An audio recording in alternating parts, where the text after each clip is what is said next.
இயேசுவுக்குள் பிரியமான சகோதர சகோதரிகளே, இன்றைய நற்செய்தி வாசகத்திலே நாங்கள் பார்க்கிறோம், இயேசு ஆண்டவரை அந்த முடக்குவாதமுற்றவன் கண்ணோக்கி, தாவீதின் மகனே என் மீது இரங்கும் என்று கூறுகிறான். அவ்வாறு கத்துகிற அந்த முடக்குவாதமுற்றவனுக்கு செவிசாய்த்து இயேசு அவனுடைய முடக்குவாதமுற்ற நிலையிலிருந்து அவனை குணமாக்குகிறார்.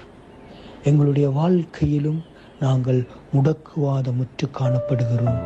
பாவத்திலே வீழ்ந்த மக்களாக, தீமையிலே வீழ்ந்த மக்களாக, சாத்தானின் பிணியில் அகப்பட்ட மக்களாக இன்று நாங்களும் முடக்குவாதமுற்று எங்களுடைய வாழ்க்கையிலே காணப்படுகிறோம்.